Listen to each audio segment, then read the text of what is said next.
Terima kasih. Bapak, di dalam nama Tuhan Yesus, di pagi hari ini kami kembali tiada habis-habisnya mengucapkan syukur kepadamu atas anugerah dan kebaikan-Mu yang Kau berikan dalam hidup kami sebagai anak-anak-Mu. Amin. Kami ingin mendengarkan sebagian daripada firman-Mu perihal mengenal Tuhan dengan benar, bagaimana kami dapat berjalan di tengah badai dan ombak yang terjadi di dalam kehidupan kami, yang mungkin tidak dapat kami hindari dan harus kami jalani bersama Tuhan.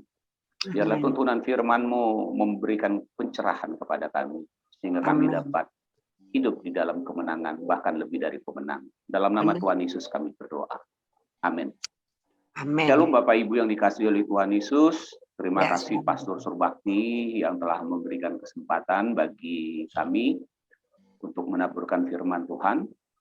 Tema besar kita adalah mengenal Tuhan dengan benar, ya.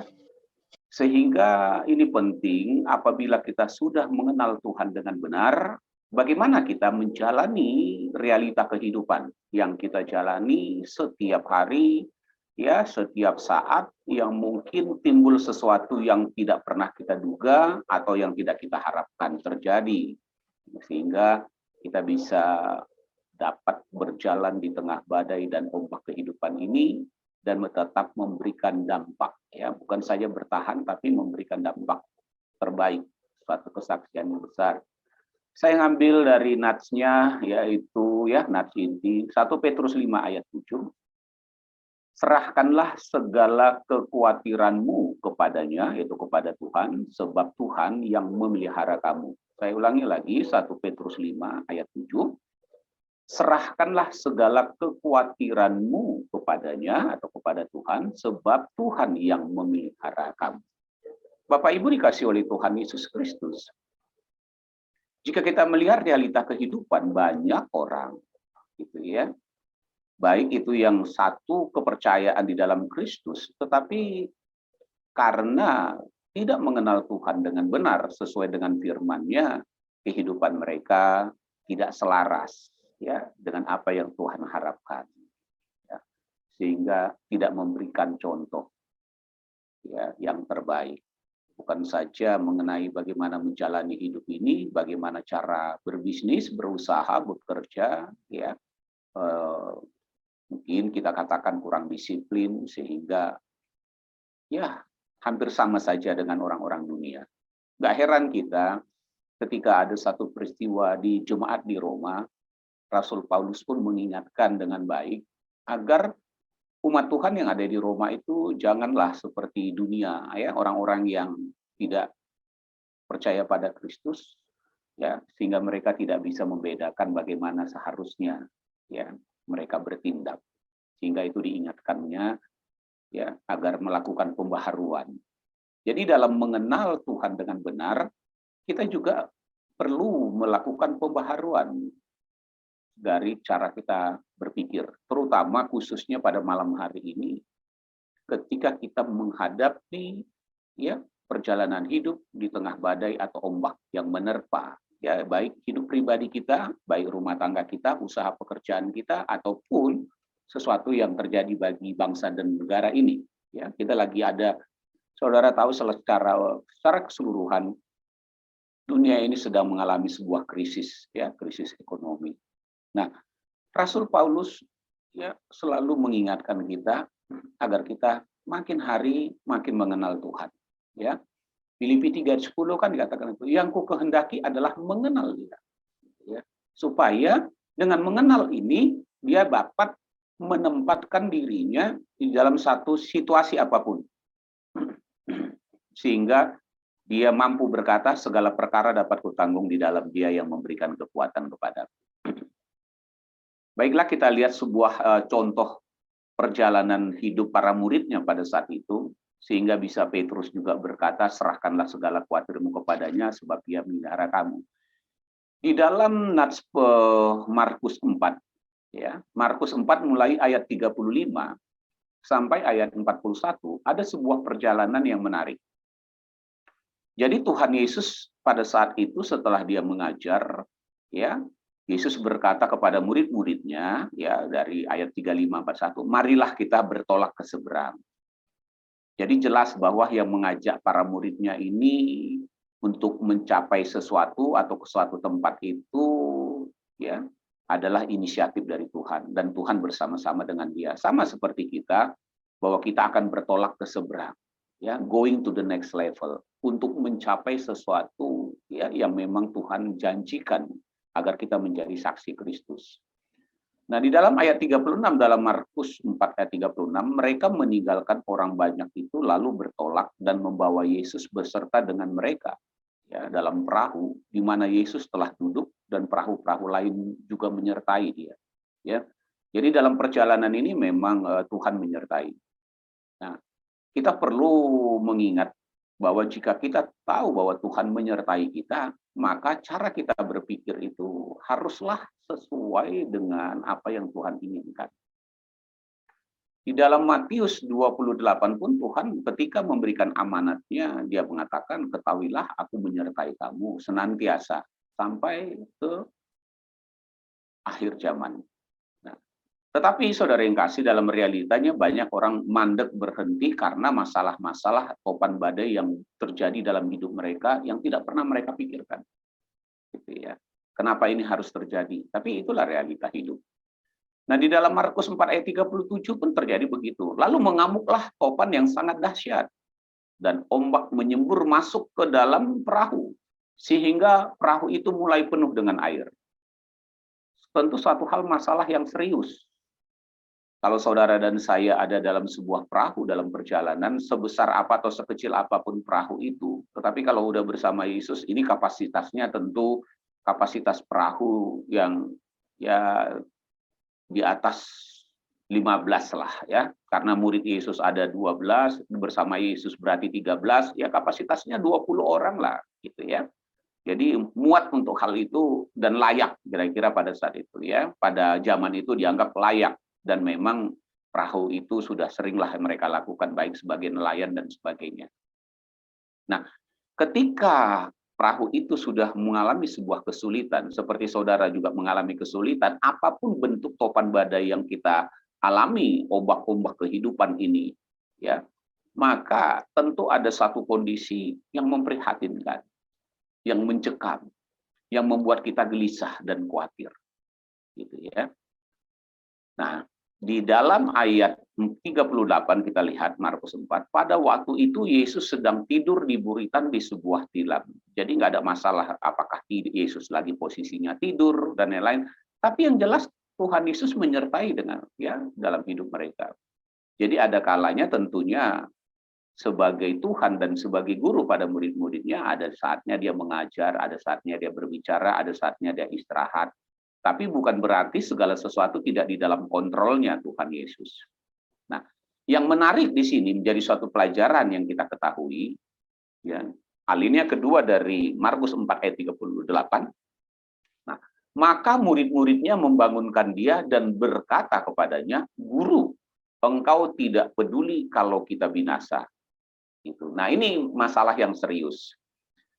Wajar juga kalau kita melihat siapapun orang yang percaya ya sedang di dalam proses, ketika mengalami badai dan ombak dalam kehidupannya dan kelihatan kok ini sudah menimbulkan sesuatu yang cukup memprihatinkan, mencekam ya, dan kegelisahan terjadi atau apapun, sudah benar bahwa memang murid-muridnya membangunkan Yesus atau membangunkan.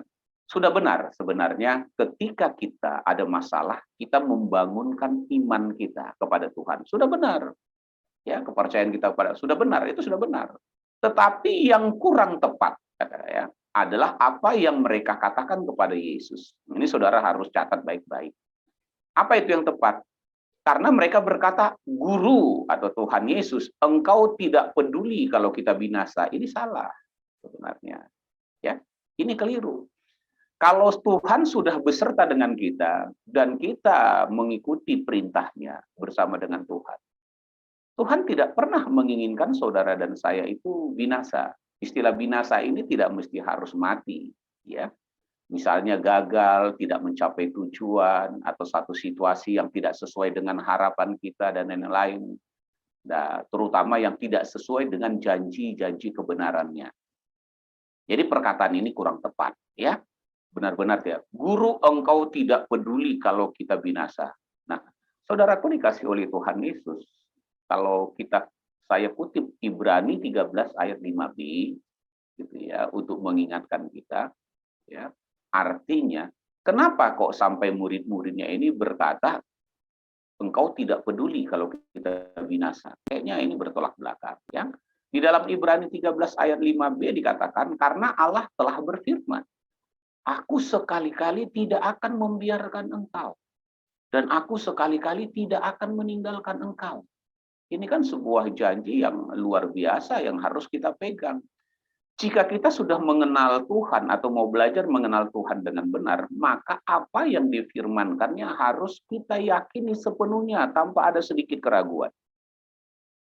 Saya ulangi lagi, jika kita mengenal Tuhan dengan benar, maka firman Tuhan yang kita ketahui, yang sudah kita baca, harus kita yakini sepenuhnya tanpa ada sedikit pun keraguan. Tetapi kita katakan sebagai manusia, kadang-kadang kita suka membawa pengertian kita sendiri. Ya, di dalam Amsal 3, kalau saudara baca 5, janganlah engkau bersandar kepada pengertianmu sendiri. Akuilah dia dalam segala jalanmu. Ya. Maka itu akan meluruskan jalan engkau. Nah, manusia ini suka memiliki pengertian. Lalu kita suka bilang ketika menghadapi sesuatu, teman-teman kita seiman, wah kita nggak bisa percaya atau firman Tuhan itu nggak bisa kita terima begitu saja. Kita diberikan otak, kita diberikan pengertian, kita harus mencoba mengerti tentang hal itu. Nah, untuk kebenaran firman Tuhan sebenarnya nggak perlu. Ya, yang mana kebenaran firman Tuhan? Ada firman Tuhan yang nggak perlu saudara renungkan, karena dia sudah istilahnya bersifat mutlak, bahwa aku sekali-kali tidak membiarkan engkau, aku sekali-kali tidak akan meninggalkan engkau, itu mutlak sifatnya. Tinggal dari kita bagaimana kita meyakininya dan bertindak atas kondisi hal ini. Nah, jadi dikatakan, guru engkau tidak peduli kalau kita binasa. Nah, ini sulit. Nah, saudara yang kasih, ayat 39, lalu Yesus bangun, menghardik angin itu dan berkata kepada danau itu, diamlah, diam, tenanglah. Lalu angin itu reda dan danau itu pun menjadi teduh sekali. Nah, faktanya kan real.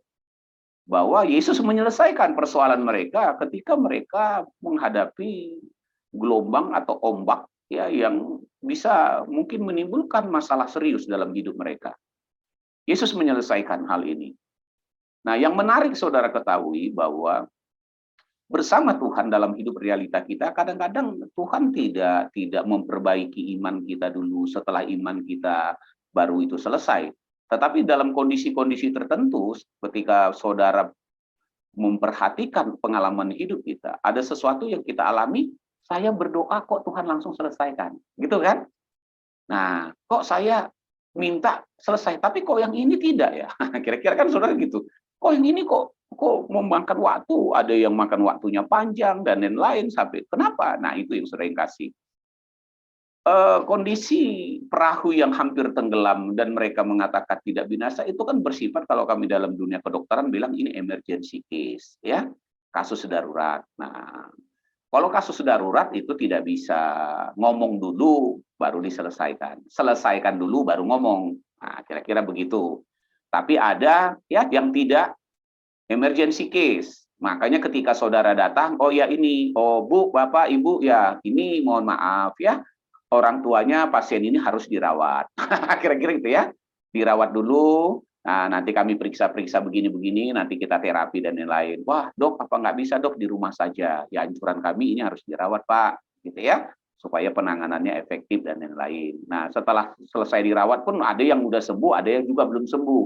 Apalagi kalau BPJS sakitnya lama, ya kan? Harus dirawat sekian hari, lalu balik dulu lagi, minta lagi surat pengantar, baru nongol lagi. Misalnya peraturannya begitu, ya. Mudah-mudahan ke depannya nggak perlu bolak-balik gitu. Sekarang masih ada bolak-balik lah. Nanti ke depannya ya sampai tuntas saja, gitu ya. Nah, saudaraku yang dikasih oleh Tuhan Yesus, di dalam peristiwa ini Yesus ingin mengajar murid-muridnya agar mereka dapat mengenal Yesus itu dengan benar. Karena ternyata ya dalam beberapa waktu ya kita katakan ini kita kurang tahu, saya tidak mau berargumen apakah ini Yesus sudah bersama mereka di atas 1 tahun atau 2 tahun, ya terserahlah. Tetapi yang jelas dalam posisi ini Tuhan Yesus ingin menyatakan dirinya agar murid-muridnya lebih mengenal.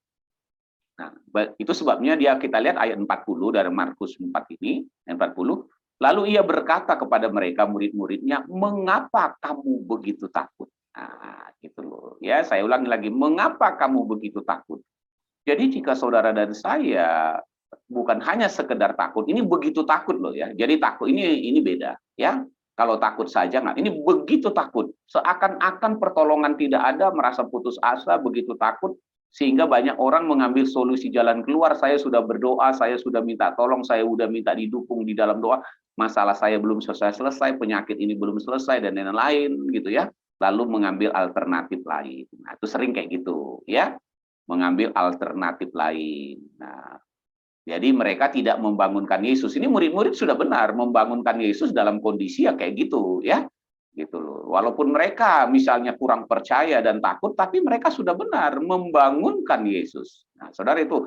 Jadi ketika saudara sudah mengenal Yesus dengan benar, ya membangunkan Yesus sudah betul. Pak, tapi saya berkata, engkau tidak peduli Tuhan, kau bilang, enggak apa-apa. Kenapa? Pengenalan saudara dengan Tuhan pada saat itu sudah benar, tetapi perlu dibenarkan lagi. Nah, paham ya maksudnya ya?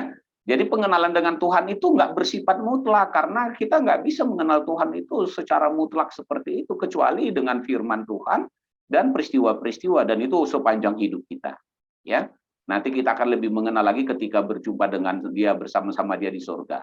Tapi di dalam dunia ini ada proses yang makin meningkat, ibarat seperti iman sebiji sesawi yang terus bertumbuh, gitu ya.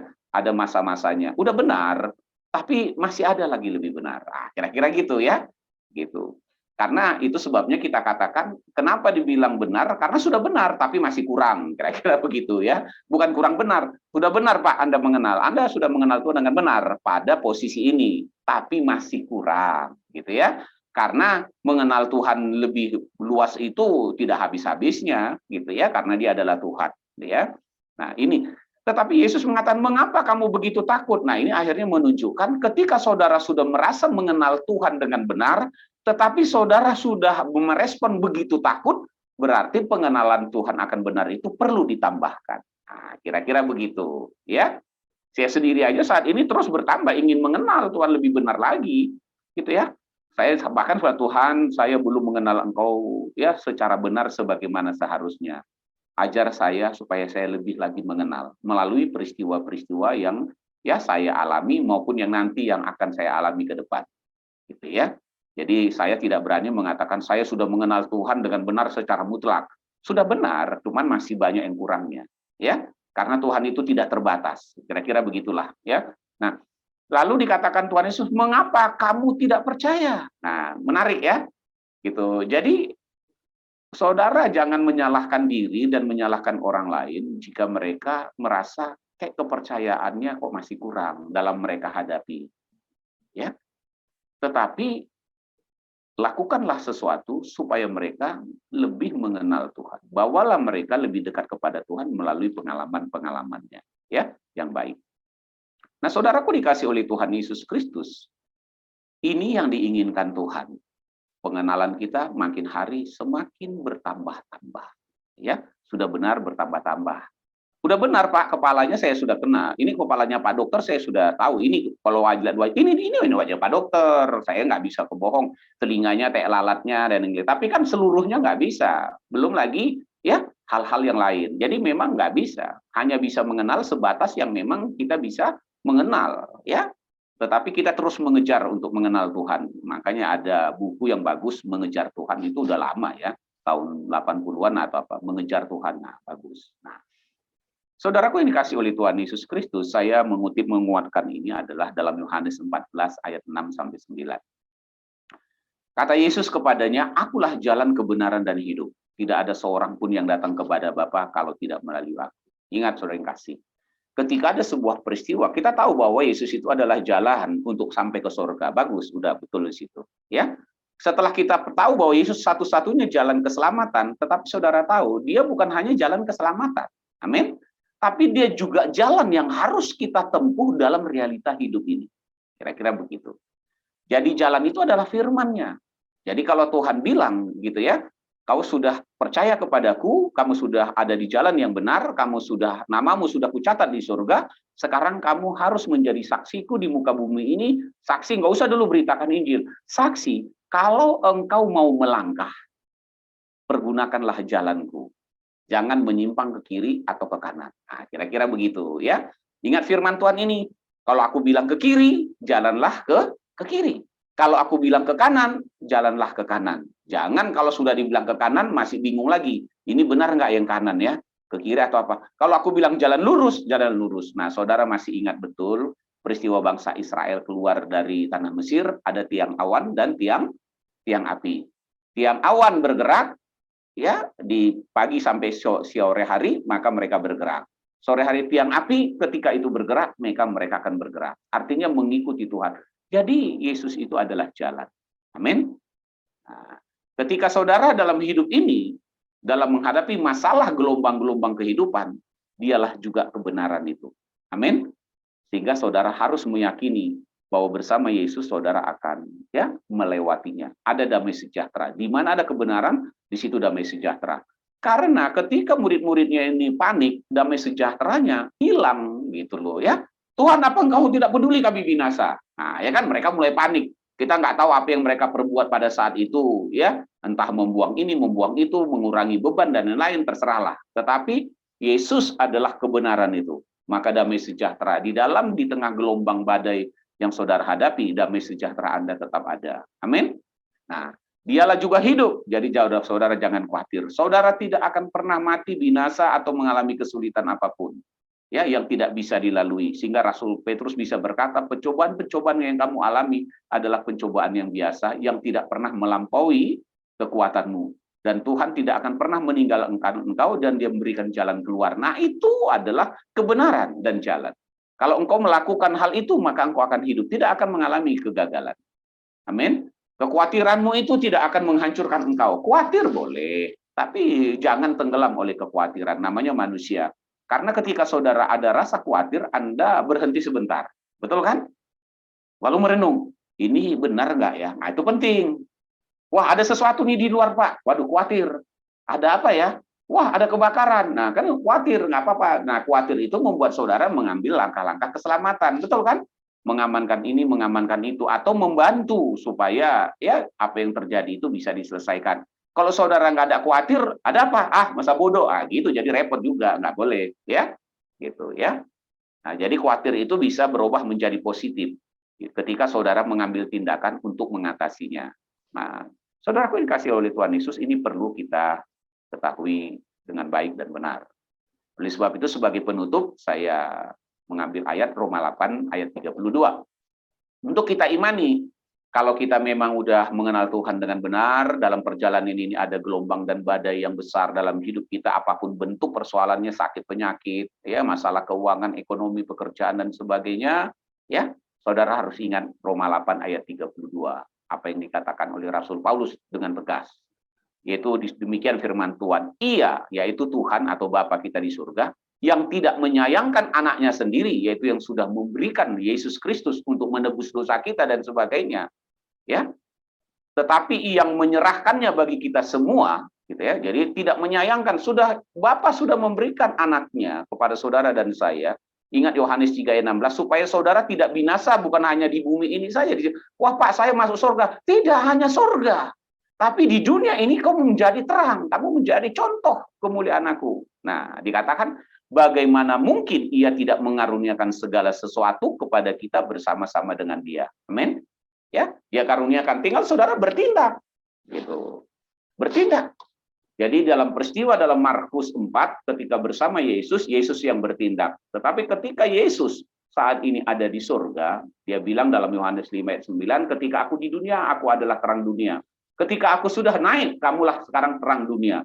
Jadi kalau ada badai persoalan dalam hidupmu, berdirilah tegak. Dan bertindaklah seperti apa aku bertindak, karena aku menyertai engkau. Jika ada masalah, lalu katakanlah.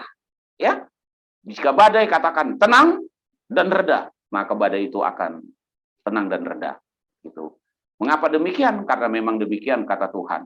Ya, aku berkata kepadamu, Sesungguhnya barang siapa berkata kepada gunung ini atau masalah apapun, gelombang badai, beranjaklah dan tercampaklah ke dalam laut, selesailah, asal tidak bimbang hatinya, tetapi percaya bahwa apa yang dikatakannya itu akan terjadi, maka hal itu akan terjadi baginya. Haleluya. Mari Bapak Ibu, apapun persoalan yang ada saudara hadapi, badai topan persoalan apapun, katakan kepada badai topan masalah itu, di dalam nama Tuhan Yesus, reda. Ya, karena saudara diberikan kuasa. Tanda-tanda ini menyertai orang yang percaya. Maka saudara harus mengaminkan itu dan melakukannya. Berbahagialah saudara yang mendengarkan firman Tuhan dan melakukannya. Dan oleh karena hal itu, maka saudara akan melihat kemuliaan Tuhan dinyatakan. Amin. Kita bersatu dalam doa. Bapa, biarlah namamu dipermuliakan dalam kehidupan kami. Karena kami tahu bukan hanya kami mengenal Engkau dengan benar.